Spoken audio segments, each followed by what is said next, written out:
하나님을 믿는 성도는 신앙의 중심을 어디에 두느냐에 따라서 믿는 성격이나 태도가 완전히 달라집니다.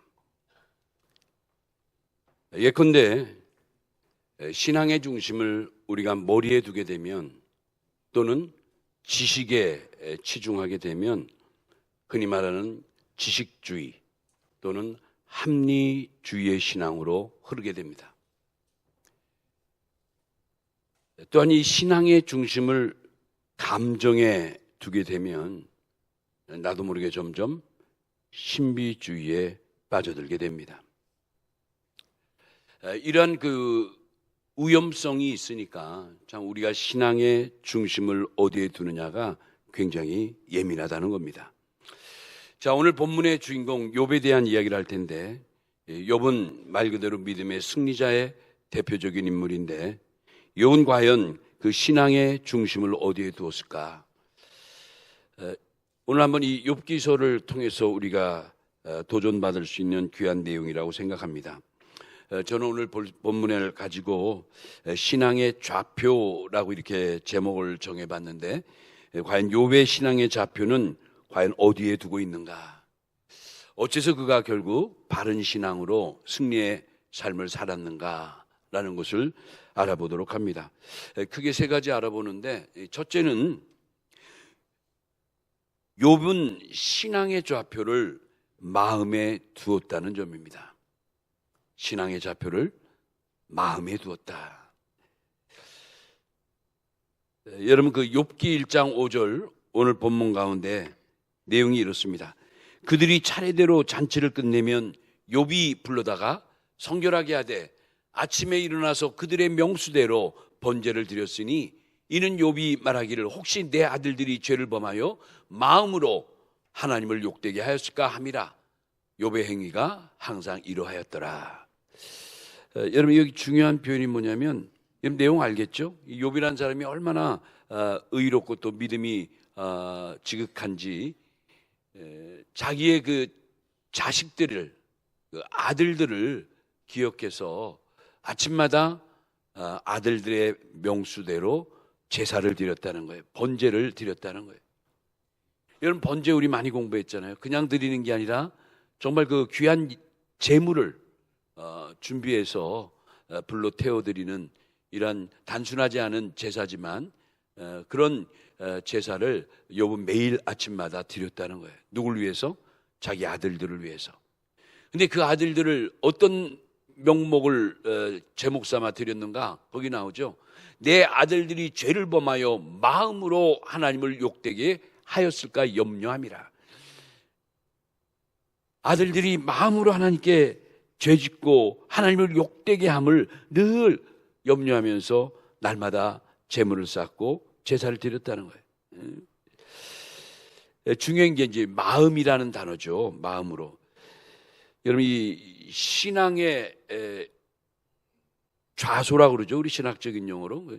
신앙이 위치하는 자리가 과연 어디일까? 머리일까? 가슴일까? 손발일까? 여러분, 내 신앙이 어디 있다고 여러분 생각하십니까? 우리가 흔히 신앙의 좌소에 대해서 말할 때 첫째가 심정설이 있는데, 바로 그것이 신앙은 우리 마음속에 자리하고 있다라고 믿는 거예요. 이게 맞는 거예요. 이게 맞는 거예요. 여러분, 우리도 마음에서 우러나온 신앙이 아니면 하나님께 계속 죄짓게 돼 있어요. 마음이 새로워지고 마음이 은혜로워지고 마음이 우러나오지 않으면 죄는 여전하다는 거죠. 욥은 자기 아들들이 하나님을 이렇게 형식적으로 또는 외식적으로 섬기는 따위의 신앙에 만족하지 않았다는 겁니다. 이게 염려가 돼서 자기의 온전한 믿음을 가지고 아침마다 다시금 아들들의 이름을 부르가며 하나님께 제단을 쌓은 거예요.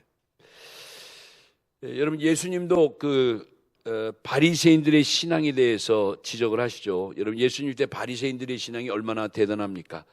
외적으로 보면 바리새인들의 신앙을 따라갈 수 없을 정도로 완벽한 믿음의 모습을 갖고 있습니다. 매일매일 율법을 아침 저녁으로 외우고 기도하고 또 10의 1조를 하고 또 그들이 열심히 특심이라 누구보다도 빠지지 않게 제단을 쌓는 이러한 그들이었는데 그들의 신앙에 대해서 한마디로 이렇게 지적을 하십니다. 그 마태복음 15장 8절에 보니까 이 말씀하시죠. 이 백성이 입술로는 나를 공경하되 마음은 내게서 멀도다 라고 지적을 하세요. 바리새인들이 정말 입으로는 주여 주여 외치고 하나님이여 하나님이여 외치고 있지만 마음은 벌써 하나님께로부터 멀리 있다는 거예요. 여러분, 우리가 이제 우리 자신에게 속는 게 있습니다. 나 자신에게 속는 게 뭐냐면 내 마음에 없는 신앙을 정말 신앙이 있는 것처럼 믿고 살아가는 게 나를 속이는 삶이에요. 어쩌면 우리가 평생 이렇게 나를 속이고 또 남을 속이며 살아갈 수 있다는 거예요. 마음이 없는 신앙은 어떻게 보면 전부가 다 가짜다라고 할 수 있다는 거죠.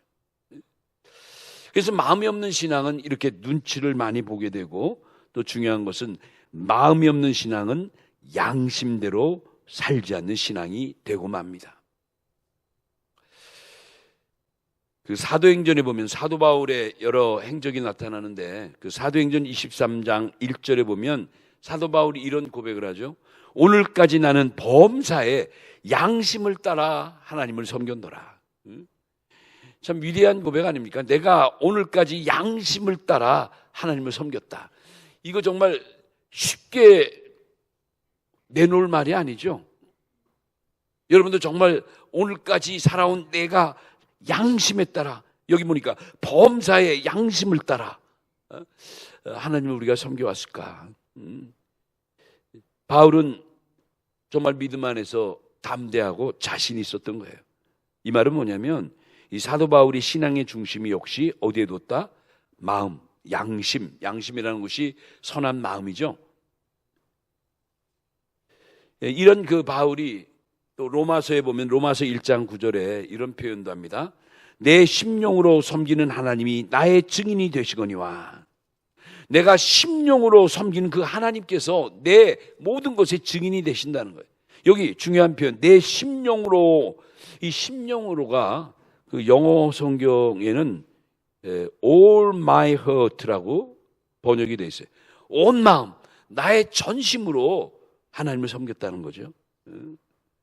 이렇게 이제 바울은 자기의 믿음의 삶이 자기의 온 마음을 바쳐 주를 섬겼다고 자신 있게 고백하는데, 여러분 여기서 이제 우리가 생각할수 하나님이 제일 기뻐하는 것이 있으면 무엇일까?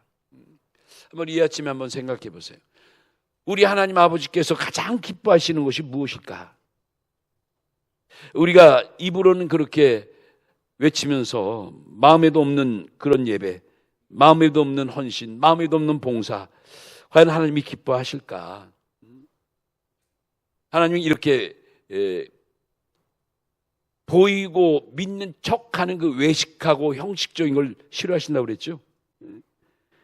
그러니까 정말 우리가 마음으로 드려지는, 온 마음으로 드려지는 예배, 봉사, 헌신, 바로 이것이 진정한 우리의 믿음의 삶이라고 우리는 한번 이렇게 정의를 해볼 수가 있는 거예요. 이런 면에서 이 욥은 그 신앙의 좌표를 마음에 뒀다는 말씀을 우리가 기억을 해야 됩니다. 두 번째, 이 욥은 그 신앙의 좌표를 어디에 뒀는가? 변치 않음에 두었다는 거예요. 여기 아주 중요한 표현, 변치 않음. 변치 않음. 적어도 욥은 그 믿음만큼은 변하면 안 된다고 나름대로의 신앙의 가치관을 갖고 있었던 거예요. 어떤 상황에 따라 변덕쟁이가 아니라 하나님을 향한 그 믿음이 어떤 경우에도 나는 변치 않겠다는 그 믿음. 그 욥기 1장 5절 아까 서두에 읽었지만 욥이 아들들을 위해서 늘 명수대로 아침마다 번제를 드렸는데 그 욥의 행사가 항상 이러하니라라고 이제 5절 끝에 있죠. 여기 욥의 행사가 항상 이러하니라. 여기 중요한 표현이 항상이에요. 항상. 이 말은 뭐냐면 욥은 항상 하나님 우선주의, 욥은 항상 하나님 중심주의의 삶을 살아갔다는 거죠. 하나님을 향한 온전한 마음만큼은 변치 않았다는 거죠. 이 욥은 스스로가 하나님을 마음으로부터 배반하지 않았기 때문에 자기 아들들도 하나님을 배반하지 않기를 원하는 이런 믿음으로 살아갔다는 거예요. 결국 그 욥은 평생 살아가면서 이 변치 않는 그 마음의 결론을 어떻게 내립니까? 그가 당한 수많은 역경의 삶 속에서도 끝까지 한 번도 어기지 않고 하나님을 원망하지 아니했다는 것이 결국 그의 신앙의 결론이에요. 욥기 1장 22절에 보니까 욥기 1장 22절에도 이 모든 일에 욥이 범죄하지 아니하고 하나님을 향하여 원망하지 아니하니라. 참 그 대단한 믿음 아닙니까? 어떤 변화무쌍한 자기의 삶이라도 그럼에도 하나님을 향한 그 마음만큼은 변치 않고 결코 입으로 하나님을 원망치 않았던 욥. 참 우리에게 참 도전이 되는 귀한 믿음이라 생각이 됩니다. 또 한 가지 신약 성경의 빌립보 3장을 보면 빌립보서 3장 12절에서 14절 우리 너무 잘 아는 말씀인데 이 사도 바울은 뭐라고 고백하죠? 죽을 때까지 자기 신앙이 이미 완성됐다고 보지 않는다는 거예요. 참 이 점이 이 사도 바울의 위대함이요 그의 겸손함이라고 볼 수가 있는 거죠.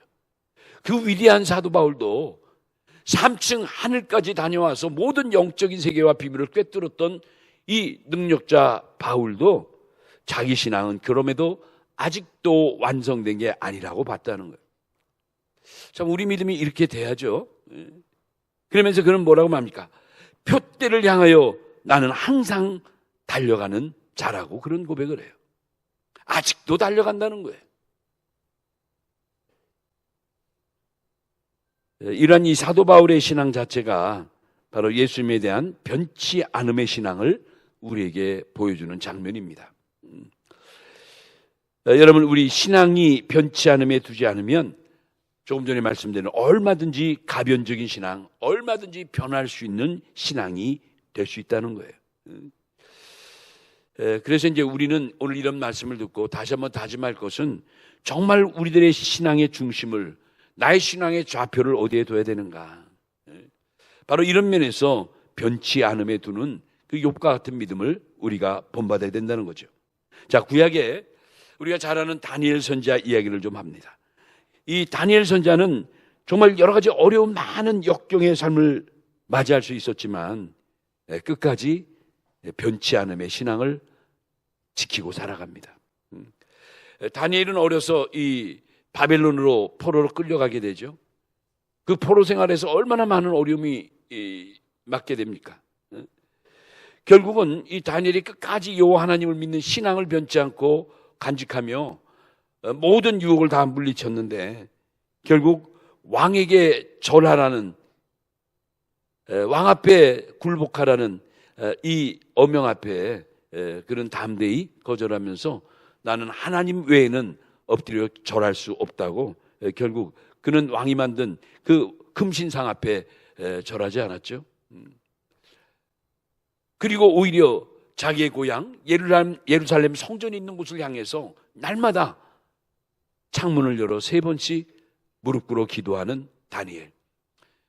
결국 이게 빈미가 돼서 정치적인 그 위기를 당하게 되죠. 결국 그는 어명의 위배자라 지목받아서 마침내 사자굴로 던짐을 받게 됩니다. 사자굴로 던짐을 받는 그 사형의 순간까지도 이 다니엘은 변함이 없는 하나님을 향한 믿음을 버리지 않습니다. 이때 왕이 이런 그 초지일관하는 변함이 없는 그 다니엘의 믿음에 감복해서 이런 얘기를 하죠. 사자굴에 던지면서까지 왕이 다니엘을 부르면서 이렇게 말합니다. 내가 항상 섬기는 너희 하나님이 너를 구원하시리라. 이 말씀이 다니엘서 6장 16절이에요. 아니 사자굴에 던져서 이제 죽음으로 가는 다니엘을 향해서 내가 섬기는 하나님이 너를 구원한다고 이 다니엘이 믿는 하나님을 이 이방의 왕도 인정해 준 격이 되고 만 거예요. 대단하죠. 오늘도 우리가 믿음 생활하면서 과연 나는 여건에 따라 이랬다 저랬다 하는 믿음은 아닌가? 과연 나의 신앙의 좌표는 어디에 두고 있는가? 그냥 기회에 두고 있는가? 아니면 뭐 나의 어떤 건재함에 두고 있는가? 나의 영광에 두고 있는가? 우리 생각해 볼 필요가 있죠. 마지막 3번째, 이 욥은 그의 신앙의 좌표를 빈손에 두고 있다는 점입니다. 빈손에 두고 있다. 여러분, 이 빈손이란 표현 아무것도 없는 손이에요. 맨손을 말하는 거예요.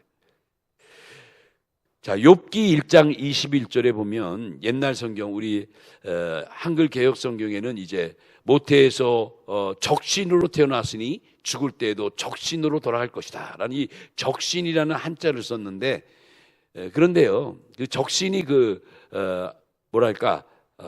벌거숭이, 아무것도 걸치지 않는 맨몸을 우리가 적신이라고 한자로 얘기하는데, 이 말씀을 이제 그 표준 세번역 성경에 보니까, 제가 오늘은 한번 이 말씀을 표준 세번역으로 한번 여러분에게 소개하려고 그래요. 여기 이제 이렇게 번역을 했어요. 읽어봅시다. 이렇게 말하였다. 모태에서 뭐로? 빈손으로 태어났으니 죽을 때에도 뭐로요? 빈손으로 돌아갈 것입니다. 주시는 분도 주님이시오, 가져가시는 분도 주님이시니 주님의 이름을 찬양할 뿐입니다. 이게 이제 욥의 고백이라는 거예요. 여기 이제 빈손이라는 단어가 나오죠. 그래요.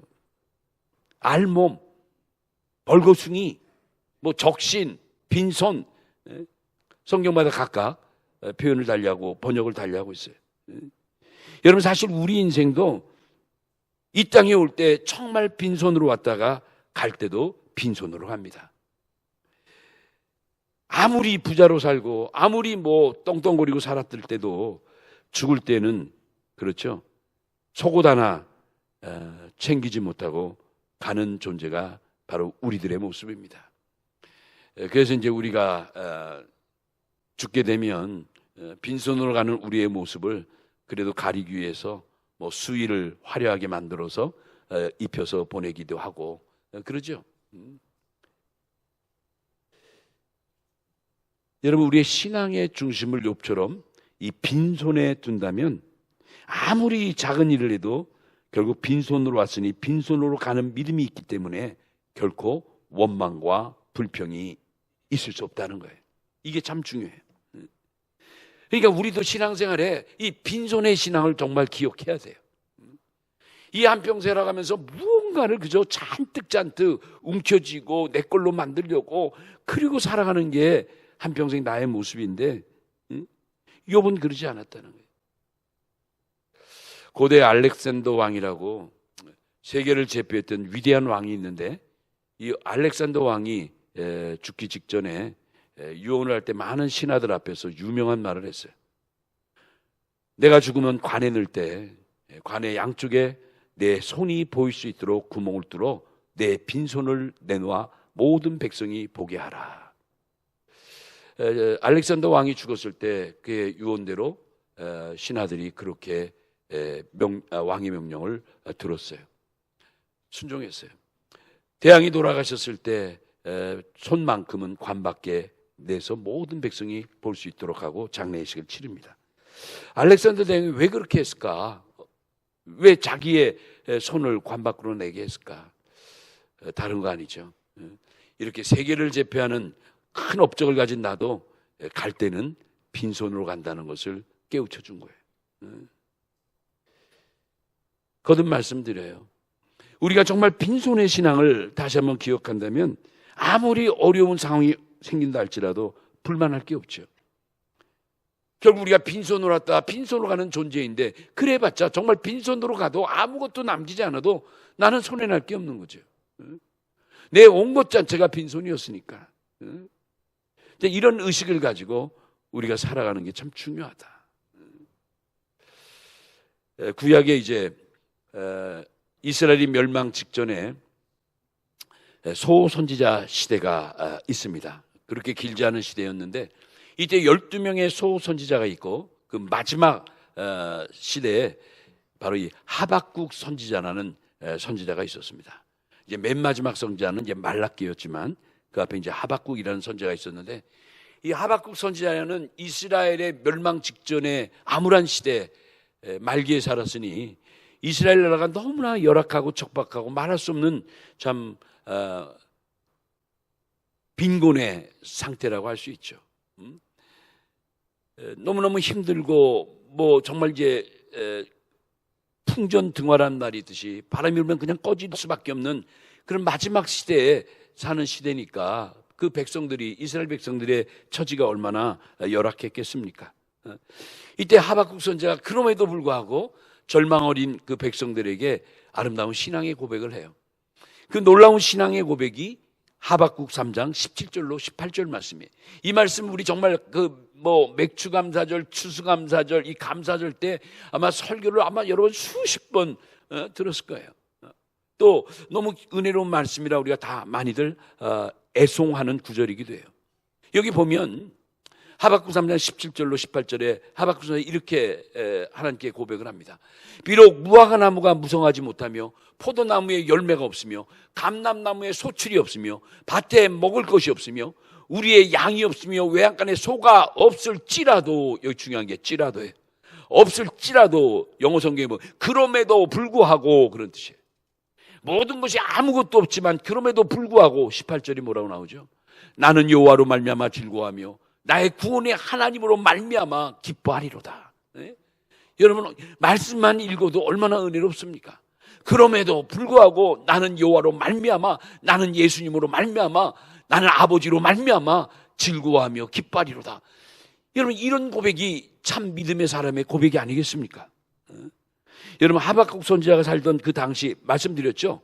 이스라엘의 마지막 시대니까 너무나 열악한 때인데 여기 무화과 나무 열매가 없고, 포도나무가 열매가 없고, 감람나무에 소출이 없다, 밭에 먹을 것이 없다. 이게 뭐예요? 당시에 무화과 나무 열매나 포도나무 열매나 감람나무의 열매는 이스라엘 백성의 실생활에 없어서는 안 될 필수품들이었어요. 배고프면 무화과 나무 열매 먹고, 그렇죠? 포도나무에 포도를 가지고 즙을 내서 음료로 먹고, 제사에도 쓰고, 그래요. 감람나무의 그 열매를 가지고 기름으로 모든 걸 밝히고 제사에도 쓰여지고, 없어서는 안 될 필수적인 이러한 필수품이었죠. 그게 다 없어요, 이제. 얼마나 열악해졌으면. 그러니 그 당시가 얼마나 어려웠는지를 우리가 상상할 수 있잖아요. 더 중요한 것은 여기 보면 이런 표현이 있죠. 우리의 양이 없으며 외양간에 소가 없을지라도. 여러분, 이게 뭐예요? 우리의 양과 외양간의 소는 그들이 먹는 식량의 필수품이 아니라 제사의 필수품이에요. 제사.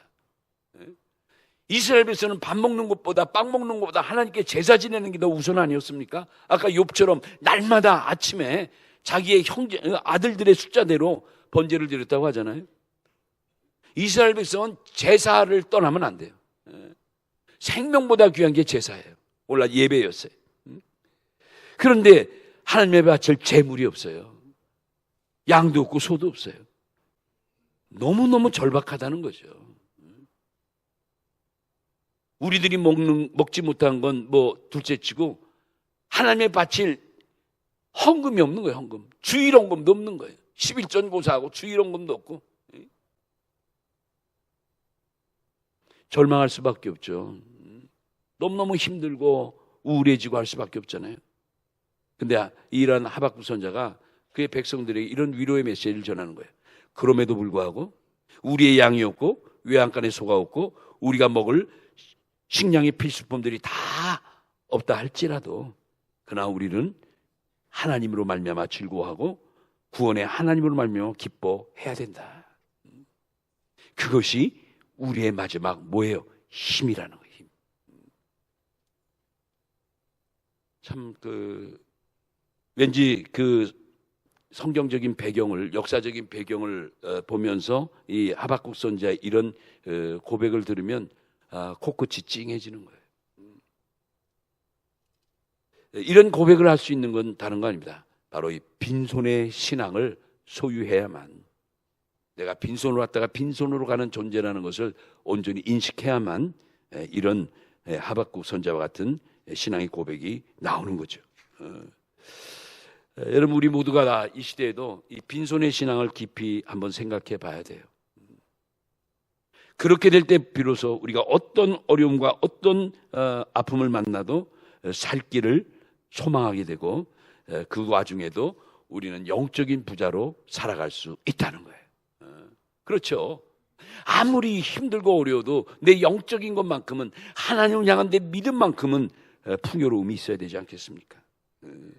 아멘이죠. 자, 결론 맺으려고 합니다.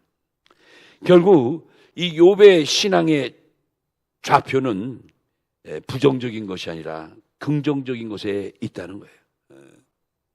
욥의 신앙의 좌표는 철저히 부정적이지 않고 긍정적이었다는데 우리가 주목을 해야 돼요. 이 말씀이 욥기 1장 22절이에요. 여러분도 한번 욥기 1장 22절 여기 한번 보면 이런 말, 욥이 이렇게 고백하죠. 한번 다 같이 읽어봐요. 다 같이 시작. 이 모든 일에 욥이 범죄치 아니하고 하나님을 향하여 원망하지 아니하니라. 여러분, 욥은 지금 열남매를 그렇게 금쪽같이 여겼던 열남매를 순식간에 다 잃어버렸어요. 사단이 욥의 믿음을 시험하기 위해서 하나님께 허락을 받았지만 어쨌든 태풍이 불게 해서 생일잔치에 몰려든 그 욥의 아들 딸들이 한시에 몰살을 당했어요. 몰살을. 죽어도 그냥 죽은 게 아니라 지붕이 무너져서 그 기와장에 깔려 죽었어요. 그 죽음의 현장을 본 이 부모의 심정이 어땠을까? 이건 뭐 성경이니까 여러분 그냥 우리가 읽지, 정말 이런 참사가 우리가 겪으면 어떻게 될까? 참 이건 참 뭐라고 표현이 안 되죠. 그런 고통도 정했어요. 나중에는 이 욥의 온몸의 건강까지 극도의 위기를 맞습니다. 옛 성경에 악창이 머리끝부터 정수리부터 발끝까지, 악창이라는 게 엄청나게 독한 종기를 말하거든요. 그 욥기 2장 7절에 보면 그 욥이 얼마나 그 종기가 힘들고 가려웠는지 나중에 잿더미 위에 올라가서 온몸을 벗고 기왓장을 깨뜨려서 그 깨진 기왓장을 가지고 자기 온몸에 난 종기를 긁어댑니다. 얼마나 가리우면 박박 긁어댈 때마다 그 기왓장에 그 날카로움이 종기를 뚫고 살을 뚫고 핏줄을 뚫고 욥의 온몸이 피투성이요 고름투성이었을 거예요. 얼마나 괴로웠겠어요. 그리고도 하나님을 한 원망의 목소리를 내지 않고 있을 때 욥의 아내가 뭐라 그러죠? 욥의 아내가 그 남편을 나중에 보면 여러분 그 보면 아예 저주까지 합니다. 막말 정도가 아니라 아주 심한 저주까지예요. 그 말씀이 욥기 2장 10절인데 거기 보면 이런 말씀 있죠. 아내가 뭐라고 얘기했냐면 당신이 그래도 자기의 온전함을 굳게 지키겠느냐? 내가 믿는 하나님을 욕하고 죽어라. 이건 저주한 거예요. 아내가 욥에게. 그런데 이 말을 듣고도 그 남편 된 욥이 그 아내에게 이런 말을 해. 지금 나오죠. 10절 말씀에. 그가 이르되 욥이 그 아내에게 이런 말을 하는 거예요. 그대의 말이 한 어리석은 여자의 말 같도다. 우리가 하나님께 복을 받았은즉 화도 받지 아니하겠느냐? 이 모든 일에 욥이 입술로 범죄하지 아니하였느니라. 야, 응? 하나님이 오늘날 내가 살 동안 이렇게 생명의 복도 주고 내가 지금까지 누린 복도 얼마나 많은데 이 정도의 화는 그래도 받을 만한 거 아니냐? 그러면서 그 모든 일이 한 번도 입술로 범죄하지 않았어요. 여러분 이 욥의 믿음은 한마디로 말하면 너무도 긍정적인 신앙의 소유자였다는 걸 알 수가 있어요. 이 긍정적이라는 게 참 중요하고 참 꼭 필요한 표현인 것 같아요. 긍정적인 신앙, 긍정적인 삶의 자세. 어떤 악조건에도 입술로 죄짓지 않았어요. 그러니까 욥은 아내에게 뭐 속삭이듯이 하나님 원망한 적도 없어요. 남이 들을까 봐 자기들만 그러지도 않았다는 거예요. 이런 면에서 정말 오늘날 우리들의 신앙은 좀 욥처럼 이렇게 긍정적인 믿음을 갖고 있는가? 여러분 사람은 하는 일에 언제나 실수가 있고 악의가 있을 수 있습니다. 그래서 사람한테 실망하지 않는 거예요. 저는 그래요. 할 수 있으면 저들도 나름대로의 원함이 있고 바람이 있고 주장이 있고 한데 그렇죠? 그걸 일방적으로 정죄하고 일방적으로 몰아치고 그것도 그래요. 할 수 있으면 은혜롭게 생각하고 긍정하고 그렇죠. 좀 우리가 그런 성숙함이 좀 있어야 돼요. 원래 이 사회가 이렇게 극단적으로 뭐 정치나 사회나 종교나 교회나 모든 게 왜 그럴까?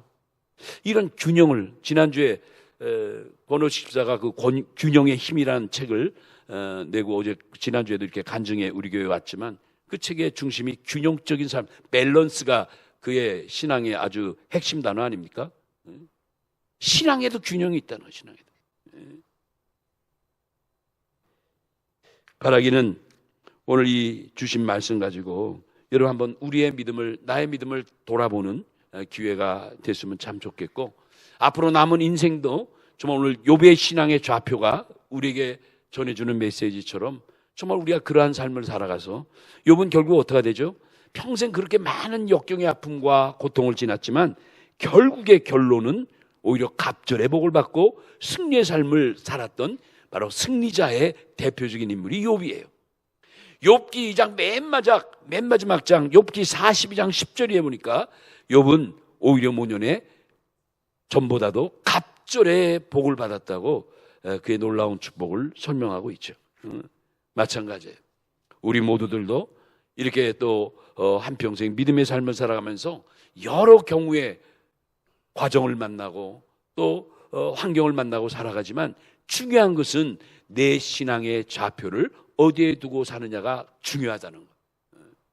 하나님의 흘러가는 과정 속에서 내가 정말 내 신앙의 위치를 어디에 두느냐에 따라 내 삶의 결말도 결과도 그렇게 따라온다는 것을 우리는 기억해야 될 줄로 믿습니다. 오늘 주신 이 말씀 붙들고 우리 모두도 신앙의 바른 좌표를 가지고 욥과 같이 고통 속에도 낙심하지 않고 또 실패가 아닌 승리의 삶을 영위해 나가는 우리 모두가 되시기를 예수님의 이름으로 축원합니다.